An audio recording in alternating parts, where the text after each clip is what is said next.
Directors, cinematographers, editors, costume designers, makeup artists, even hairstylists. So many of the folks involved in the process of creating film and television have their own organizations which work on their behalf to ensure their members are treated and compensated fairly. And while, yes, there is the American Federation of Musicians and the Society of Composers and Lyricists, production music composers didn't really have a singular voice speaking to the industry until 1997 when the Production Music Association, or PMA, was formed. So on today's episode, I thought it'd be a really good idea to sit down and chat with PMA's Executive Director, Morgan McKnight, who answers questions about the organization, what the PMA does for composers in the business, the specific challenges composers of library music face, and how the PMA annual conference in LA is a perfect opportunity for both publishers and composers to connect and network. Plus, we take a listen to a pop EDM cue from you, a member of the 52 Cues community, on this week's episode of the 52 Cues podcast.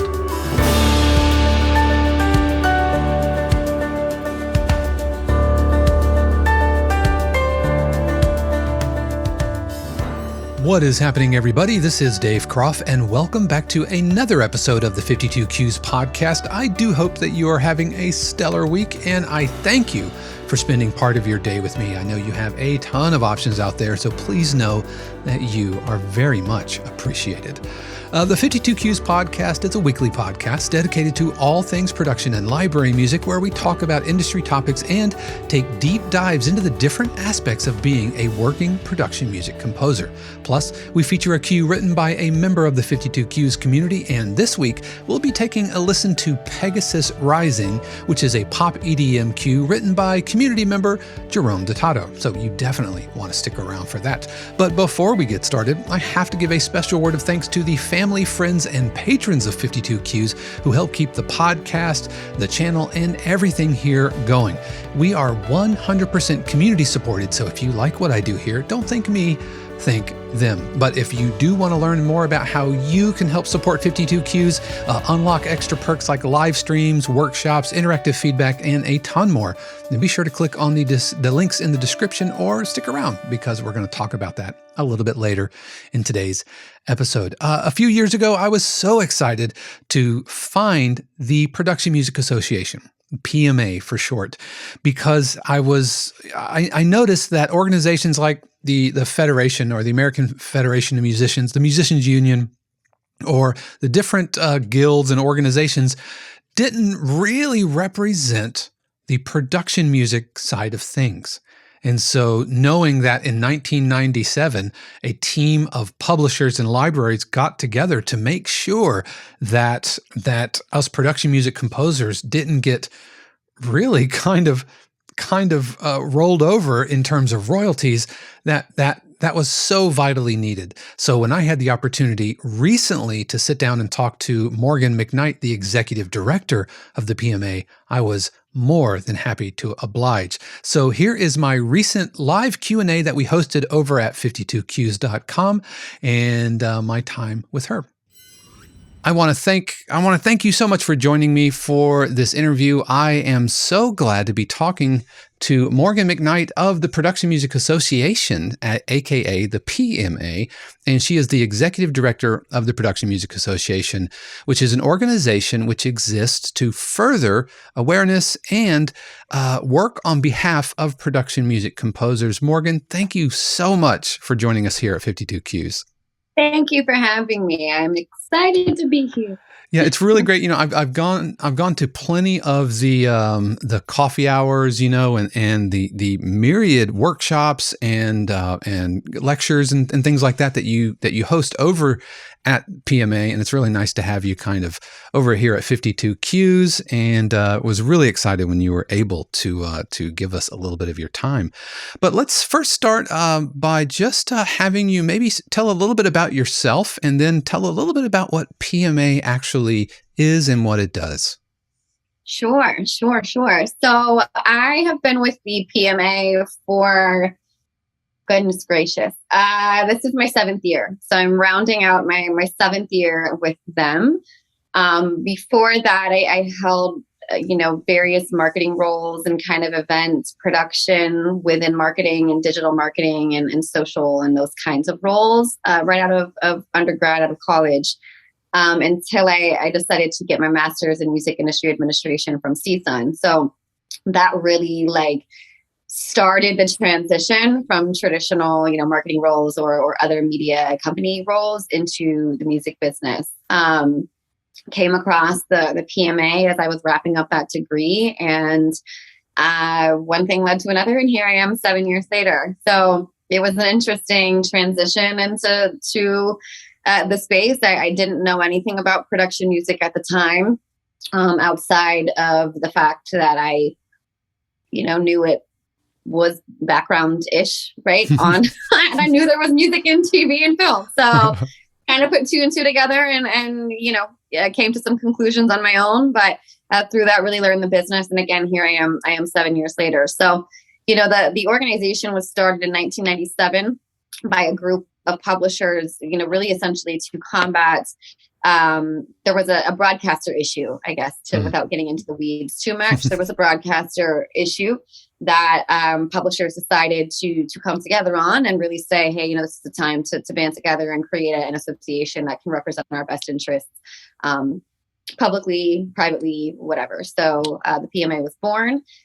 Through that, they went through years and years and years of being a very specific publisher, group specific to the production music space. And then about, 5 to 10 years or so ago, we expanded into, we expanded the community, right? And now have composer members and student members and, technology partner members and so on and so forth. So, there's a lot of work that we do. We operate under 3 different pillars of, what I will call our pillars of work each day. It's education, it's community, and it's advocacy. They're fairly straightforward, but to dive, in a bit deeper, advocacy being anything from, legislative pressure or input on legislation, input with the CRB. We have regular meetings with PROs on their payment structures and or lack thereof payment structures in certain medias or mediums, I will say.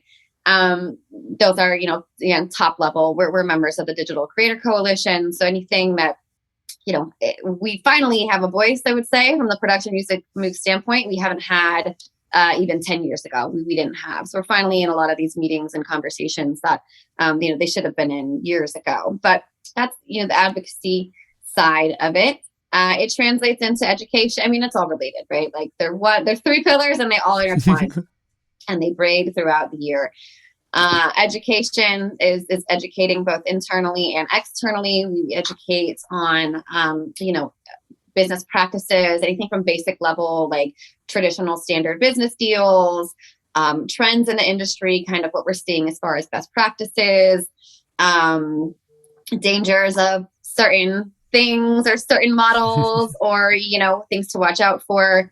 It's also internal education to industry partners, right? To other folks in the music business, specifically publishing, the larger publishing space. And I think that's, again, just really fighting for that seat at the table. But there's a lot of, misunderstanding and even just across the publishing space, because we're such a niche and specific group, right? So educating both internally within the music business and externally within, to public or public composers or musicians or so on and so forth.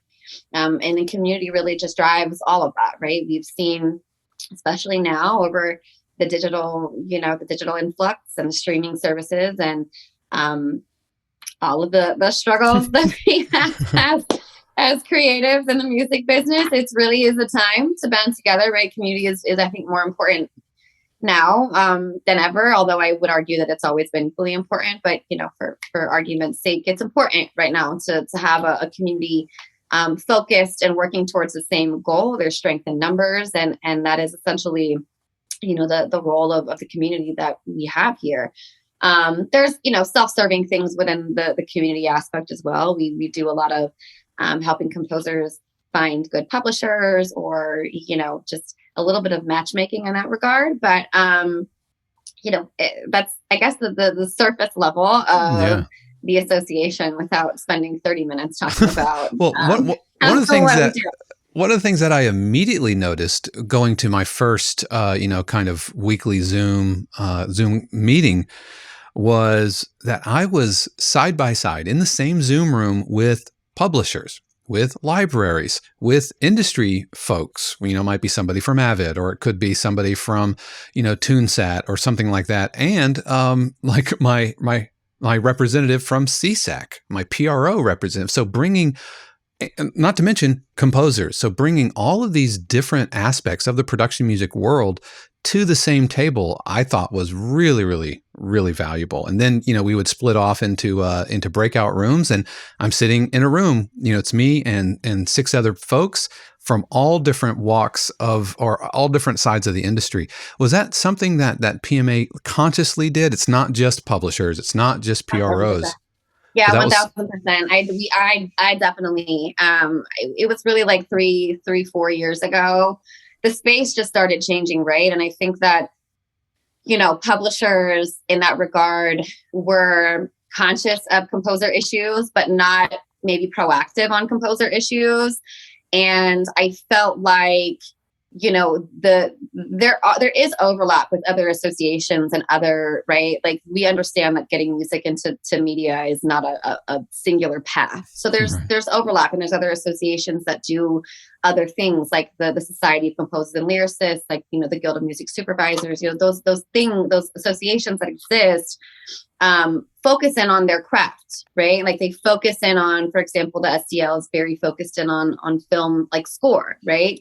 Film score. That's really kind of if you drill down the specifics of them and what their focus is, it's film score stuff, right? And kind of that custom, composition world.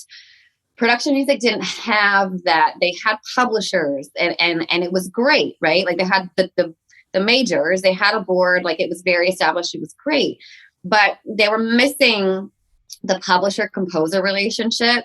And the nurturing of the composer and publisher relationship. And that can be said for tech partners as well, right? What I found, over the years, was that we have to, in order to get what we want and need out of the larger music business, we have to be represented accurately and like the most robust way as possible. We didn't have a seat at the table. So we had to build the reputation, build the organization, build, the initiatives, build the advocacy, they build it up. And then again, strengthen the community that we had, so that composers know that working with us or being a part of our community, they're not going to, necessarily get thrown in with a really shitty library that's going to take all of your writer's share. So it's fostering that sense of like security and community. Again, I'm going to say community probably a million times. You're preaching to the choir here. That's 52 Qs is all about at home. community. A shot every time I say community. No, I'm just kidding. So it wasn't like that. We had to very intentionally welcome people into the community and kind of just keep our arms open for whenever that time came. And over time, it happens. And I think that, again, the relationship between publisher and composer has strengthened. A lot of positives have come out of it. We do have, our tech partners really engaged and involved. And I'm very careful in that regard. Like, I don't generally throw sales at people if it's not a real viable solution for a problem that our industry has. So it is very intentional. It is very tailored to the community. And I think, we and the growth in itself, like, I think has demonstrated that, we found success in that on a larger, not internally, not as a business, but literally like success in getting seats at the table at legislative conversations, right? That we didn't have. So that's the success I'm talking about here. Is not personal, but the public success that the industry has had. Yeah, because I mean, the production music industry just goes. I mean, It's the unsung heroes of so much television and film that gets made is in the world of production music, and not a lot of folks. I talk to students all the time who've never heard of production music. They think that an episode of Toddlers and Tiaras has a composer who is scoring it, just like John Williams scores Indiana Jones. And so having, an organization that represents our specific interests and our specific challenges, I think is hugely beneficial, short of having, a union or an official kind of guild or something like that. Speaking of challenges, are there aspects of the production music world that you think that PMA can better serve rather than a SEL or something like that, just because PMA knows production music so well? Yeah, I mean, I think I think we always will offer a unique perspective to any of the challenges that are currently facing, right? I mean, one of the big initiatives that we're working on revolves around payments for ads and promos and streaming services that they quite frankly don't exist right now. You don't see anything on those at all, which obviously is a problem, right? Their performance and you deserve to be paid on them. So, there are things that are very specific to our industry that we, fight for, or just make sure that we're not like left out of that conversation. There is another, I don't know how much I can say on this, but there's another, I will say, what can I say? Social media platform that has hinted at saying that, production music isn't going to be counted in settlement things or things associated with dollars. So those are the very specific, like targeted things that come up that we do, address head on every time. Like Discovery, there was a situation with Discovery at the end of 2019 where they wanted to basically get rid of performance royalties. They really just wanted to bypass the PRO, and it caused a scene. It was a mess. Composers jumped on, right? It was a very public, like, no, absolutely not. We had private meetings with them. So those are situations that, pop up where those are very specific to production music and to production music publishing, right? I mean, there is overlap, right? We do engage on like the, Spotify, the DSPs conversations and rates because, yeah, right, exactly. It affects us. It's not as like, it doesn't probably affect us as much as it does, maybe a different organization. Not saying that libraries don't, and artists obviously don't put their music on Spotify and other, streaming services, but sometimes a library doesn't, it's a little bit different of a game. So it's not like the number one priority for us, although it's hard to explain, but it's impacted by us, but I wouldn't say we're like the number one group that's impacted by that. So where we lend our support and engage in that regard, there are very specific things that come up, mainly with broadcasters and with PROs, and then internationally, like it's a very complicated business when you start going beyond like the US and beyond North America. So there's issues, safe harbor, international safe harbor conversations that are very, impactful for us. So it depends on what the problems are really in the world or in the industry at the time. But yeah, I do say there are very specific things that come up that are production music publisher and composer issues that, we take lead on, and then others that we sign support of, right? So we definitely collaborate in that regard, but each kind of takes their lead where appropriate. Okay. Excellent. And as a reminder for you folks hanging out live today, if you have a question for Morgan, you can just raise your hand there in the Zoom chat and we will get you unmuted if you have a question for Morgan. Otherwise, I'm going to keep trucking along. It's interesting that you mentioned streaming royalties, because I feel like that's the next frontier, whether it's, the Netflixes or the Amazon Primes or, Spotify. I feel like the networks and the PROs have kind of things sorted out, with Nielsen ratings and everything, but where do you think that's going to go? And I know this is just, wild guessing, but something's got to give, because so much television's getting made, and every new Peacock, Paramount Plus, whatever, Apple TV, they're all starting and they're all just consuming so much TV that has so much production music. So how do we move the needle on that? Yeah, that's a great question. There's a couple things I will say on this. On one hand, I think the needle is moving. I think that there has to be a very deep understanding that when we're talking about like the PROs, especially in the States, right, and how we operate as like the free market in the United States, and how our PROs are kind of governed by the CRB and those things, they're technically like government agencies, right? So like knowing that, we have to start understanding that things in the government take a really long time. Really long time. So like we can pressure the Copyright Royalty Board and we can, you know what I mean? But they've even been in appeals for the last 4 years. So the way that I envision this, our future, I would say, in this space, I think it'll figure itself out. I think it'll work itself out. I know the PROs will get their act together and get proper licenses in place at some point. I know that, at some point there's going to be a legislative push on members of Congress that, to get the data from our social media platforms and or reclassify them as publisher or, you know what I mean? There are things that we're looking at.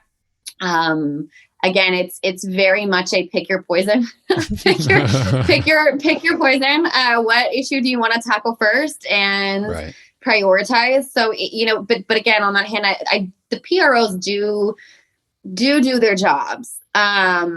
It just is a little bit delayed sometimes, and it takes them a little bit longer to get negotiated licenses in place, and so on and so forth. Yeah. As far as the rates go,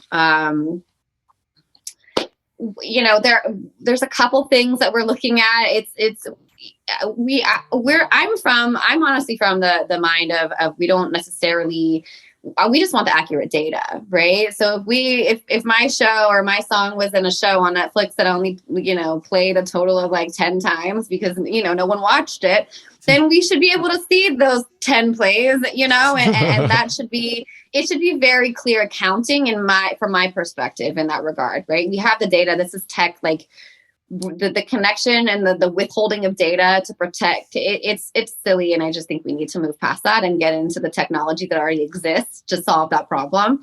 But I do think that the PROs are working on that. And I know that, again, from a rate perspective, it's tough. That's a really, really, really, it's going to be very difficult to advocate and achieve a rate increase on streaming, like for the I'm talking about the Netflix and the Hulus and stuff, not the DSPs. So for the streamer services for TV or film, video, whatever. Right.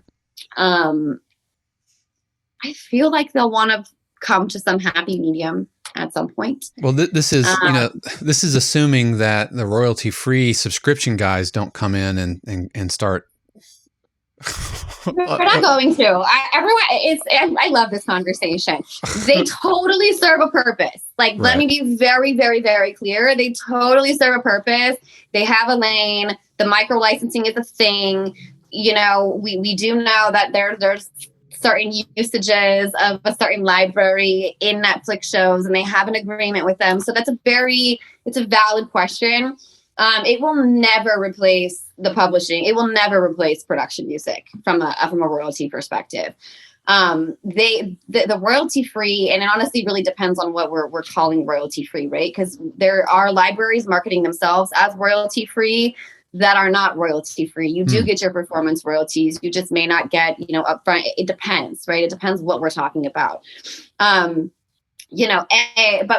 on that note, the money, while they serve a purpose, right? And they do, utilize, or they are utilized, I would say, way more so in the digital space, because they're not utilized at all really in the broadcast space.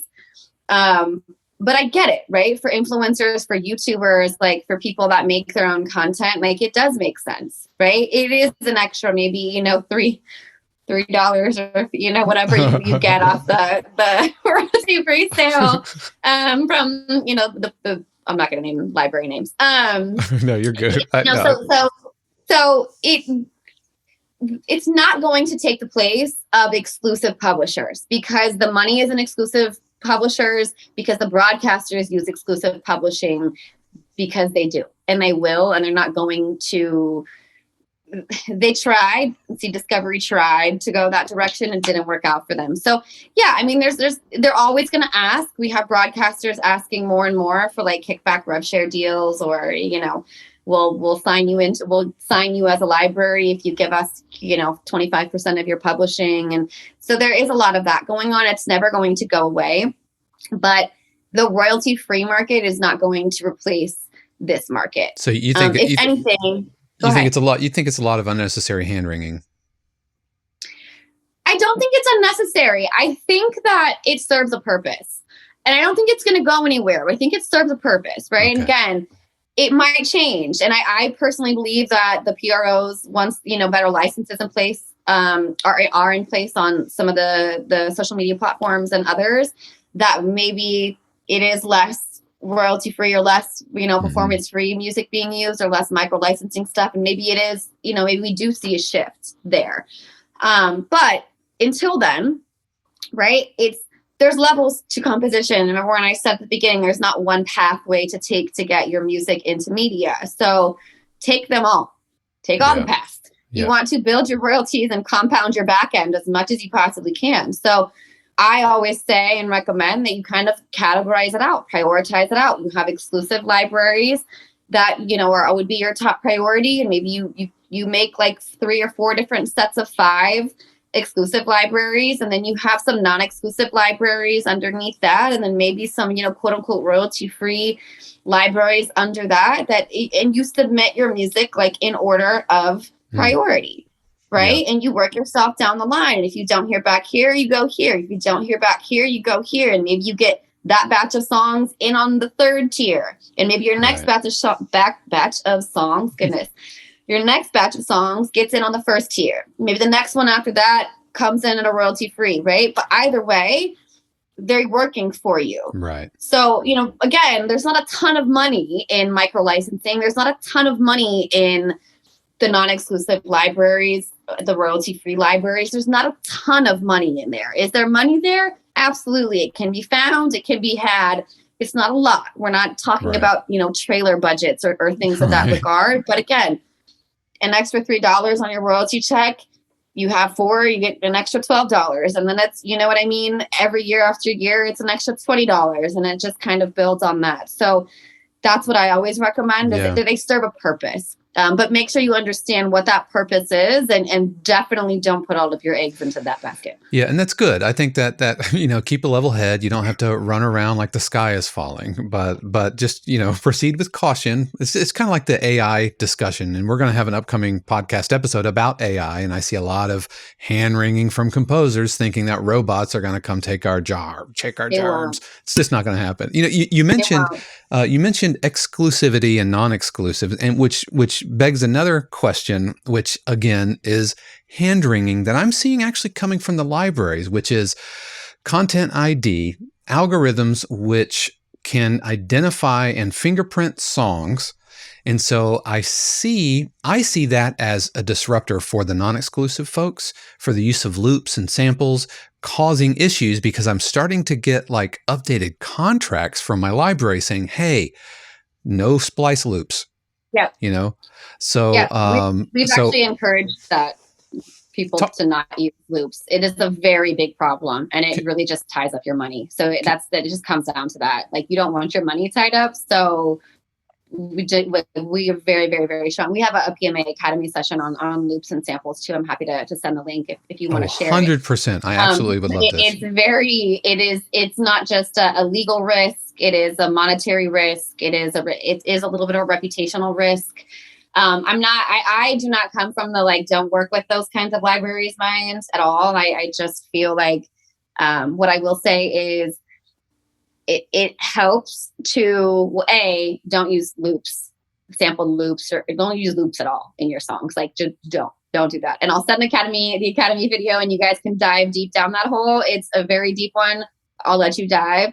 But if you are working with, non-exclusive, I say always treat your music, treat everywhere your music goes like it's the only place like that is exclusive. So even if it's not exclusive, treat it like it is.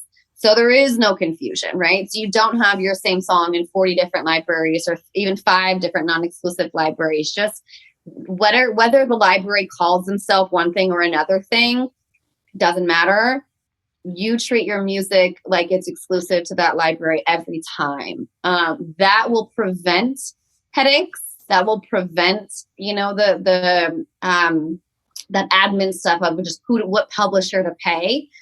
It'll eliminate, a grip of things. Yeah. So that's what I recommend. Again, to each their own. You all are very much entitled to do otherwise. I produce a lot of hip hop, right, amongst tension music and all that other kind of stuff. And one of the challenges I have is getting an order from a library wanting something that sounds like authentically sampled hip hop, but there's no upfront. It's all on spec. And like, do you expect me to record a live horn section, sample it, and then repurpose it? And so that's the rub that I'm finding is not using samples and loops like just a collage, and call it composition, but trying to create a style of music like sample-based hip hop that's authentic to the style with no upfront money, and make it using the tools that are available. So that's the challenge that I find in using loops and samples. Yeah, it's a good point. And I don't disagree with that. It is a challenge. It can be very hard to get creative and make sounds that aren't already out there, don't sound like anything else, 1000%. There are ways to obviously use samples and tweak the sound so it doesn't, so it is a new sounding. Right. Like there are ways to tweak. Again, our composers and some others do get into a lot of that on that video. So I am going to share it because I think it would be very helpful. But I think the bottom line is, there's 2 things I will say to that point. There are ways to tweak samples, and I'm saying don't use them without, don't just use them as is. Don't just throw samples in and call it a day and be like, "Ooh, I got a great loop, instrumental hip hop track." It's probably not going to be good, right? So change it up. How can you add to it? How can you, whatever, make it sound a little bit different? The other side of that I will just briefly touch on is I do think there is a need, personally, from my perspective, from where I'm sitting, for us to encourage libraries and others to revert back in some cases and or re-adopt or adopt in the first place more of an upfront fee, minimal even, for composers and library situations. So we talk about that internally at a board level. Obviously that's up to every, company to decide. But I think that in conversation and just having candid conversations like this with my board and with other libraries, I have seen a little bit of a turnaround. I have seen it implemented a bit, or they've raised the fee, or, whatever. So I do think that libraries exist.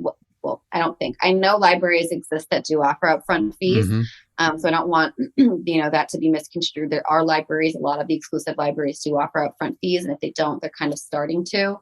Again, not all of them. And it depends on their budget. Obviously depends on who's running the business, to be honest with you. Yeah. But, I think it is, again, it's a great point. And I agree with, it is hard to make something sound new, especially with the amount of music that is out there, especially with no money up front. Yeah. So, I think some of that will also work itself out in the relationships between publishers and composers as the community continues to push forward in this case, especially as we combat digital, so on and so forth. But, it's tough. It's not impossible to do, is what I will say.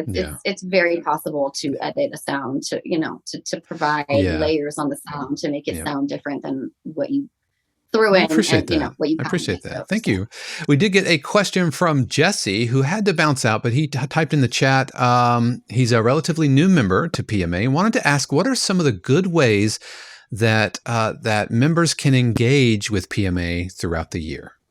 Yeah, great question. So Dave mentioned this briefly, kind of at the top on. We do have virtual networking sessions once a month for our membership. It is exclusive to membership. So, you know, protect the community. We'll provide updates there. And like Dave said, we do break out into breakout rooms where you get to know our publishers, our board members, other composers, you know, tech, so on and so forth. That is a great way, a really great way to be engaged. We do have, and we will be bringing back, and I'm not sure where Jesse is located, but we do have, you know, other in-person events that we're going to work on bringing back, hopefully 2023. We don't know, maybe 2024, and maybe I don't know, maybe never. But things like that, I would say, are also very impactful. Any events that we have, reaching out to me, I'm like very, very always willing to do this or hop on a one-on-one or answer whatever, just show up. I'm always like here to help. I think that sometimes that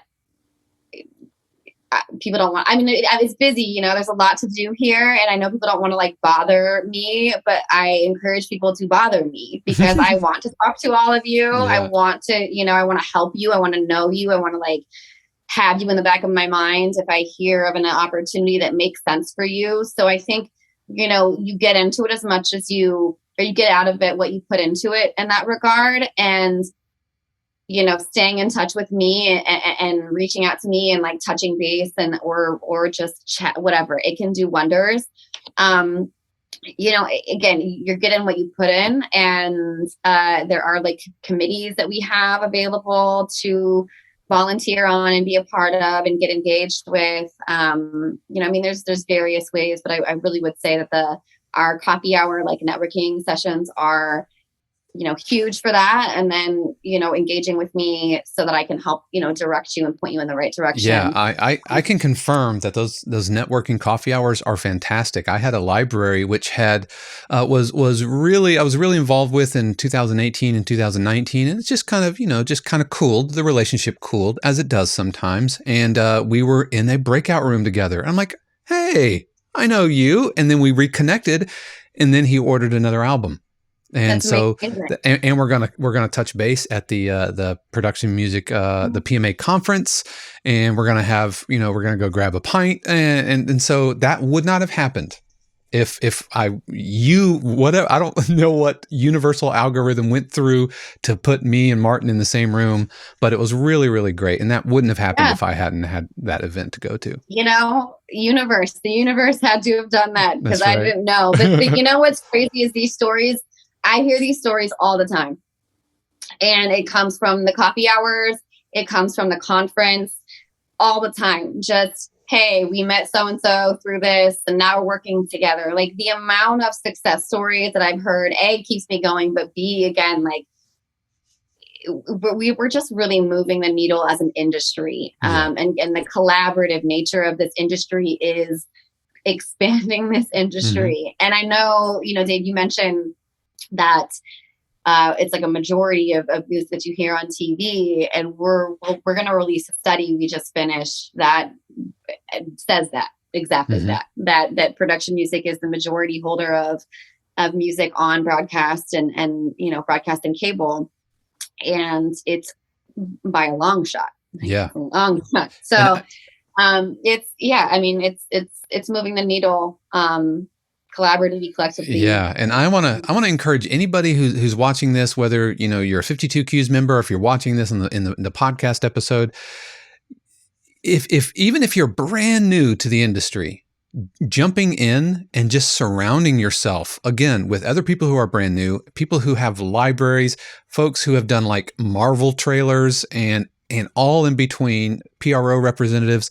It's really, really fascinating. And you will go in there and feel way in over your head. That was me. That's me practically like every other of those things. I go in and like, wow, They Yeah. are swimming in such deep waters that is so far beyond me. But just to sit there and absorb it and realize that you're shoulder to shoulder with these professionals is really, really cool. You mentioned the conference, so I want to take a moment to just talk about the conference. It's in September 21st to 24th, I believe. 23rd, 23rd. 21 to 23. We won't Gotcha. keep you on a Saturday. I think my flight back is on a Saturday. I think that's why I think that. But talk a little bit about the conference, what the conference is about, who all can go, and just talk about the PMA conference. Yeah. Oh goodness, I love the conference. I'm super biased, but also unbiased because again, the amount of success stories that have come out of the conference specifically are just overwhelming. Like and to be fair, Dave, I feel the same way as you. When I go to the conference, I'm also overwhelmed and feel like I'm way over my head. So none of you guys are alone in that regard because I always feel that way too. It started in like 2015 or 2014. I can't remember the exact year that they launched it. Was a one-day conference, had about 100 people attend. In pre-COVID, we were up to like 750 folks over a period of like 3.5, 4 days. So a ton of growth. It is an international like gathering place. We get sub-publishers and producers and Grammy winners and Oscar winners and Emmy winners, like from the music space, from all over the globe come over. This year, we are transitioning a bit back into like more full in-person stuff. We do have one full virtual day to just accommodate additional content and anyone that A, doesn't feel comfortable in person, or B, can't make it for any specific reason. So it's a bit of a hybrid situation this year.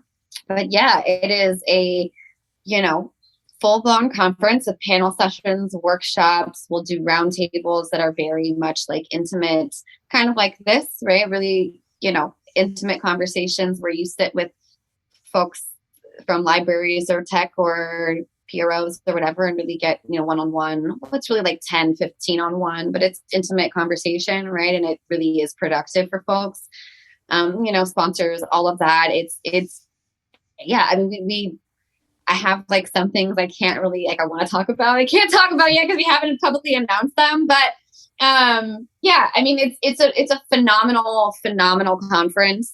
We have an award show that is called the Mark Awards that is a part of it. It takes place on that Thursday evening. It is probably the best opportunity you have to network and be in the same room as people. There is a ton of work that can be done ahead of time. And Dave, this helps with the over your headness. And what I tell people, there's work to be done ahead of time. Like we will open up our attendance and our app and all those things early, let you guys kind of set meetings and find out who's going to be there. And, doing some of that like pre-work really helps maximize like the conference experience because it is a lot going on. There will be panels happening at the same time. But if you kind of have that schedule and like, do that homework ahead of time, who you want to meet with, who's going to be there, so on and so forth. So it makes it a little bit like easier to, I would say, be there and not feel like you have no idea what's going on. It's, panels we discuss business stuff. So anything from specific territories. We have a Focus on Europe panel that we do almost every year with the IPMG that really touches on our, other territories. I know this year we are doing a focus on Africa as well, which we haven't done. So just territorial like business things that maybe we're not aware of. We're going to do a panel on broadcast mechanicals because there's actually like a decent, market in broadcast mechanicals internationally for US composers. So there's just revenue streams that people may be missing out on. So it's very educational. It's a ton of information. And then we do have like composer tracks that'll talk about, or creative tracks, that get into like, we're going to look at mixing and mastering for more like immersive sound, right? What that looks like from a compositional standpoint, meaning, VR games or just immersive experiences, Dolby, whatever, like how that impacts and how to like, navigate immersive sound. So yeah, I mean, it covers business side, it covers creative, it's really anything and everything in between. And it is very specific to the production music industry and space. Yeah. So again, great crowd, international crowd. And we're probably expecting like 400 to 500 people this year. And again, just from everywhere, from all walks of life and all kinds of territories. Speaking of international, I actually got a question from one of our members who lives in India, and so hey Dominic, I know he's watching. He's not able to come to the conference, and his question was the value of PMA specifically for international members, especially if they can't come to the conference. Is PMA kind of U.S. centric, or what about the international footprint that PMA has for folks considering? Yeah, we have a big international footprint. Especially from the composer side. So up until, I would say last year, the year before, we really were the only like association within the space. So we did have partnerships with international trade groups that operate in their territories. And there was a production music committee working in Europe and the European territories, and they have been there for a while, but it wasn't really like membership based. It was just kind of a board, and it was really more like top level. They've expanded that since then. So the IPMG, which is the International Production Music Group, now they do have publisher members, and they do generally, we certainly do let them take the lead on European policy, I will say, because America has enough policy to deal with on our own. But it's very collaborative, and I think that's very specific to European territories, and again, to publishers. So from our perspective, right, we are an international association. The time differences do get a bit tough. I mean, India, I don't know the time difference of India to, us, but if time difference wasn't an issue, then taking advantage of obviously the virtual coffee hours or networking sessions, again, very valuable for people, no matter where you are.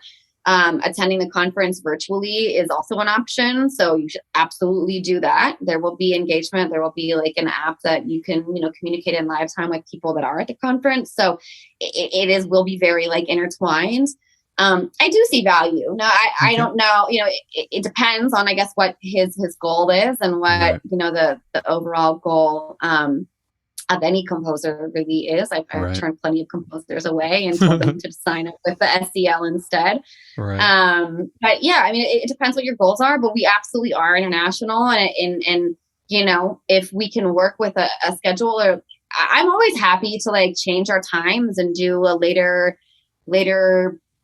session or whatever to like accommodate our different international members wherever they are.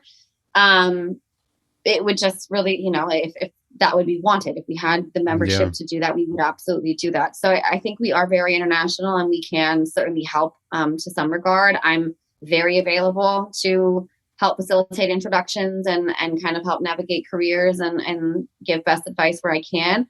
I don't think you have to be in the States and I think that applies no matter where you are, for me and for us. So yeah, I do see there's value in it for sure. I always have, but it depends on you and what your goals are, and what you are hoping to achieve. So for somebody considering PMA and going to the conference, and they're a composer, what should be their expectations, and what should they come? Should they come with like a press kit and a bunch of business cards and CDs and thumb drives, or how can a composer coming to the conference best get the most out of it? Yeah, good question. So I will reiterate this. I think doing the homework ahead of time is very, very, very important. If you have a list of libraries that you've been trying to, get into, that's a great place to start. Make a list, try to find out, who's going to be there from those companies. You can ask me, you can look online once we open up our, the portal that'll open up for virtual and for the app and such. Yeah, I mean, do your homework. It's like my biggest number one. Yes, you should have your music readily available to play, or share. That music should be, disco links, right? Or not, the standard link sharing, whatever, unless you have it on your phone and, can do a quick listening session. That happens. Business cards, 1000%. I think from a composer perspective, business cards are important. The music is going to be more important, but getting the like face to name, like remember, like like establishing the relationship is the most important. Right. Because I know that's what the folks that talk to me, it's like, okay, hey, you're coming to LA, let's go grab, which is completely outside of any panel or anything. It's like, let's just go grab dinner, because that's where relationship really, really happens, Yeah, absolutely. I mean, and it does. And it happened. I mean, we'll have our publishers and our sub-publishers go do their own thing or have meetings throughout. It is very much, but you have to know who's going to be there and try to set those meetings ahead of time. Otherwise, they're going to be in meetings all day, and you're going to, so you have to do the work ahead of time. As much as and as best as you can. That's what I would say is come prepared. Know who you want to meet with, make a list, cross them out as you meet with them, right? And write notes, and then you have things to follow up on. So, but be intentional with it, right? Like don't go into it hoping to meet everybody, or maybe even like, I only want to meet Universal or whatever, right? Like be flexible, cast a decently sized net, I would say, and create a list of folks that you just admire, major libraries, independent libraries, other composers, find out who's going to be there. International, like sub-publishers, obviously for US-based publishers that don't have sub-publishing or relationships in other territories. That's a lot of the work they do ahead of time, is find out who from what territory is going to be where. So that is very, very impactful from a composer standpoint coming in. Yes, have your music ready, have it. I mean, I always recommend having music that isn't, licensed, along with obviously like your, showcase your best work. But the last thing you obviously want to do is play something for someone that loves it and it's not available. Right. You can get away with it. Yeah. Like you can get away with that and just say, I can make something similar, but it sometimes it damages relationships. So, you know what I mean? So having just a variety, but also understanding, like, do you have a batch of songs that are kind of one shot that even that might be ready right away. Right. That's good. Whatever. Depending on who you're talking to, right? Yeah.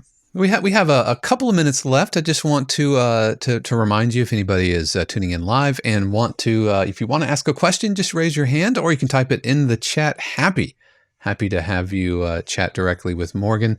I'm really looking forward. It's been a very, very long time since I've been to LA, so I've already booked my hotel, and it's at the Omni Hotel, right? And so, I'm not even gonna like fuss with like an Uber or car. I'm just gonna go right there, and we're trying to work it out to where Shannon can come as well. And so we'll have the whole like Croft delegation, and we are going to be planning for any 52Qs member who is going to the PMA conference. We are going to have a family reunion. We're going to go grab dinner and all enjoy each other's company, enjoy each other's airspace together.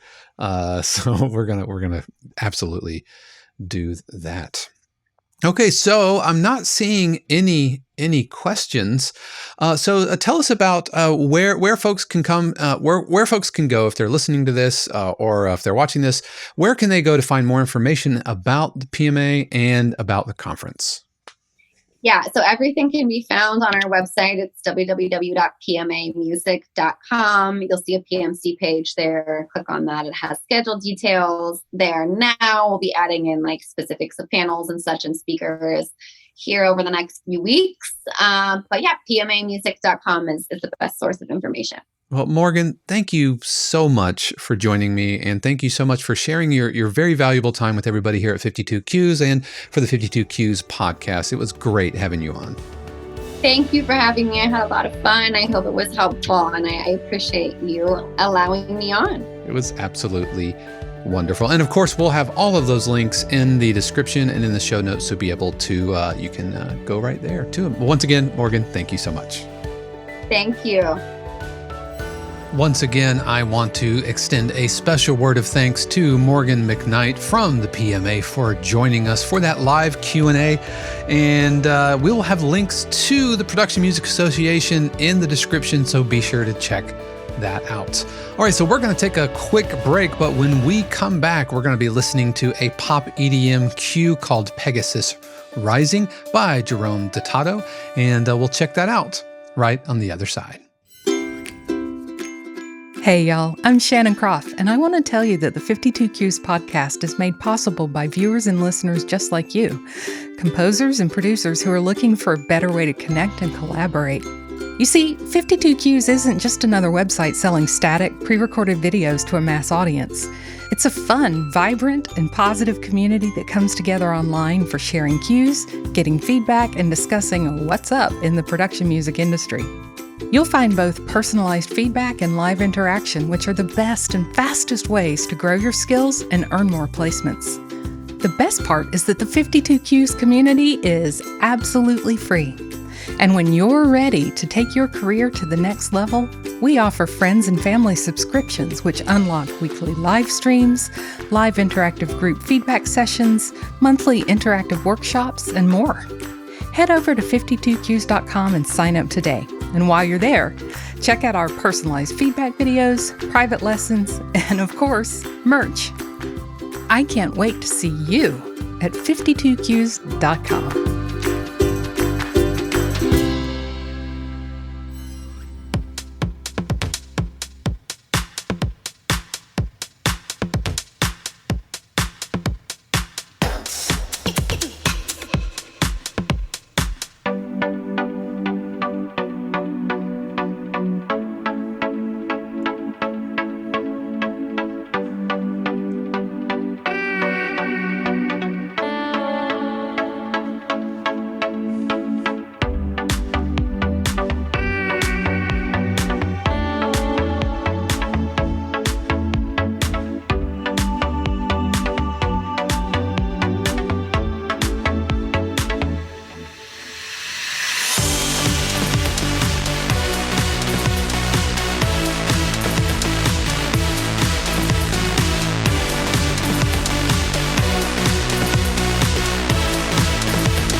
All right, that was Pegasus Rising by Jerome Detotto. First of all, thank you so much for sending this along. He sent this along in our week 26 search.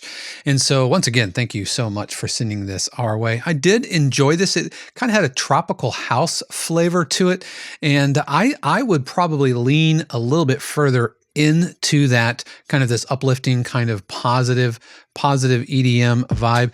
A little bit of audio. There's a kind of a gap right here at the beginning. I would absolutely tighten that up so that it's maximum. I'll put 200 milliseconds or so at the front end, just to make sure that that it catches any MIDI at the top. But I feel like the opening of this was a little bit too much dead space at the top.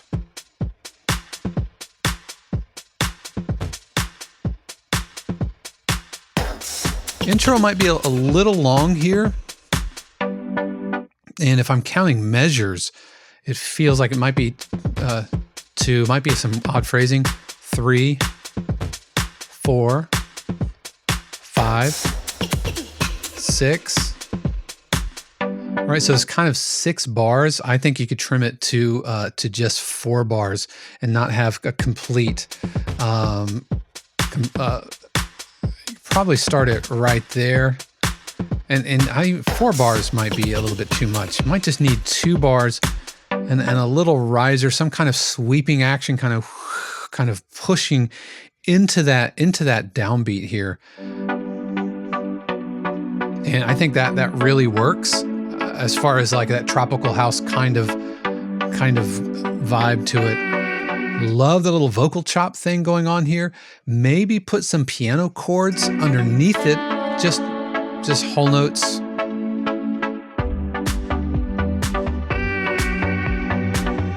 I like the bass part there, but I would bring the piano in much earlier there. And you want to put some reverse energy to help really sell that drop, because we want kind of reverse energy, kind of like the opposite of kind of building in.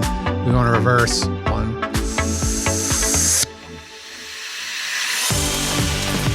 All right, now watch out. We kind of got into some detuned leads here, and we came back and revisited it a little bit later, and the drum parts are not sounding like they're in sync through here.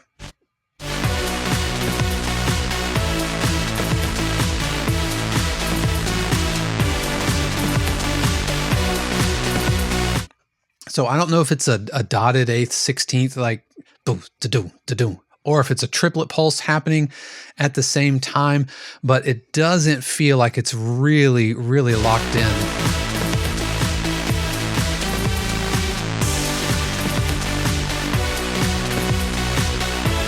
And I would put big piano chords underneath it. Because we can get away with those kind of woody plucks like we had at the beginning, and the piano alongside it. And again, more transitional energy.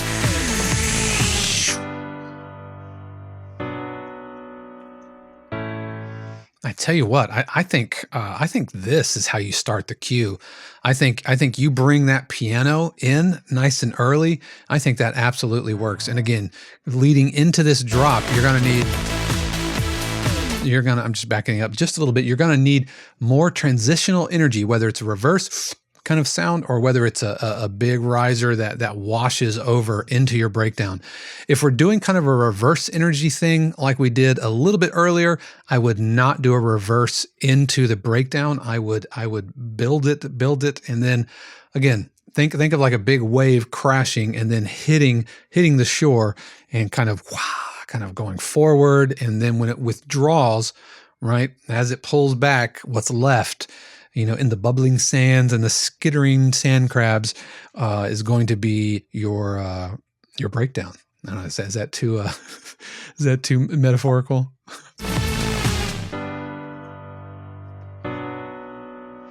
I like the piano. I would not let it. I wouldn't let it go this long without some sort of rhythmic element.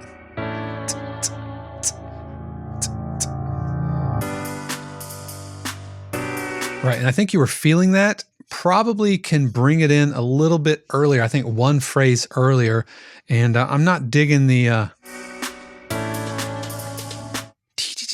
I'm not digging that. I think we need some crisp hi-hat sounds. I think would go a long way here. Oops.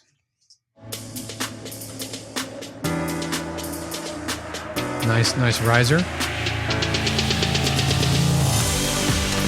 And as we're building, I wouldn't build directly into it. I would pull the energy back. So build, and then do a drum fill, and then go into the drop.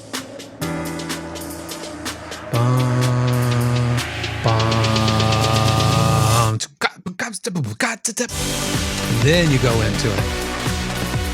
Again, we're getting into that kind of multiple drum pulse happening, and things aren't really gelling with the drums. And it's the same part. It's the same thing that we had over here. Now, I do also think that we could benefit from some side chaining here, so that things are pumping and you're getting a lot of the upbeat action. I feel like that's missing from this.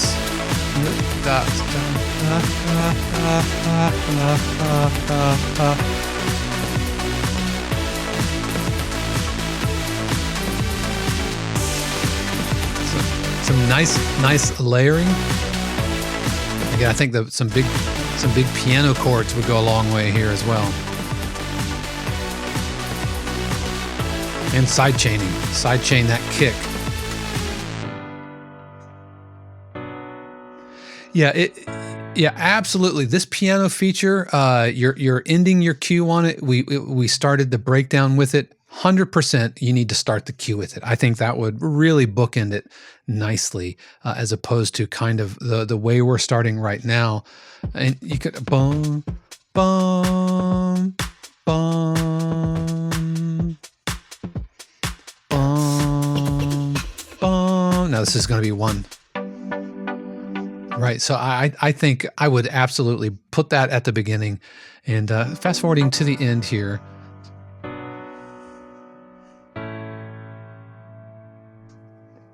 Yeah, as an EDM cue, you can get away with endings like this. You don't necessarily need a big, strong kind of ta-da button. I would probably make an alternate version that had a steady or solid button ending landing on the one chord, and possibly leaving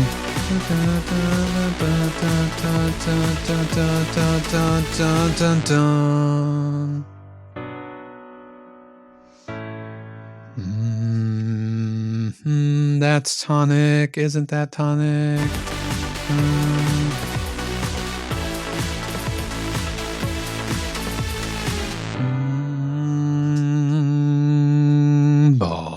I would end it there, I think, or give them an alternate version, because we're ending this cue on a non-tonic, non-one chord. And again, with EDM, you can kind of get away with those. But if you are, once again, absolutely put that piano part in the beginning of Act 1, the beginning of Act 2, and your final coda to the end of your cue. But thank you so much for sending this along. The title, Pegasus Rising.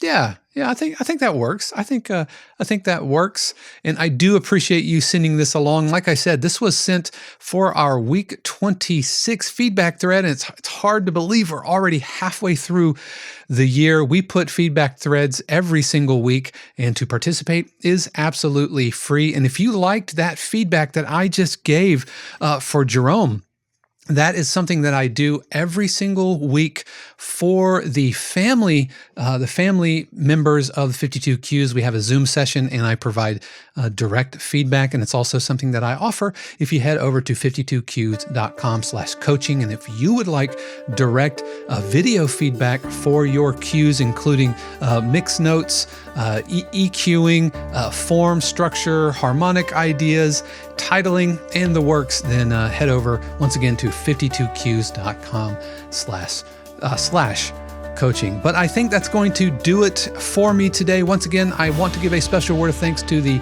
family, friends, and patrons of 52 Cues who help keep all of this happening. Without your support, absolutely could not be doing what we do here. But like I said, that is going to do it for me today. As far as for next week, let me pull up what we're looking at. One of these weeks, I'm going to look ahead of time. Next week, we are going to be looking at the habits that will kill your production music career, or the deadly sins of production music. There's either going to be 5 or 7. I haven't decided how many of those I'm going to have, but the habits that will absolutely kill your production music career. So you absolutely want to stick around for that. And also, I am subbing in for Stephen Bedall over at the Make Music Income podcast. So if you haven't already, go subscribe to Eric's channel over there. And I'm just filling in while Steve is off getting married up in Vancouver. So that's going to do it for me. Thank you so much for your support. And I hope that you had a great week 26. I hope the first half of your 2022 has been amazing. And here is to believing that the second half of 2022 is going to be even greater. Until next time, peace. The 52 Qs podcast is copyright 2022 Dave Croft, all rights reserved. The music played on the podcast is copyright of their respective owners and is used for educational purposes only. For more information, including joining the 52 Qs community and submitting your cue for consideration on the podcast, head over to 52qs.com.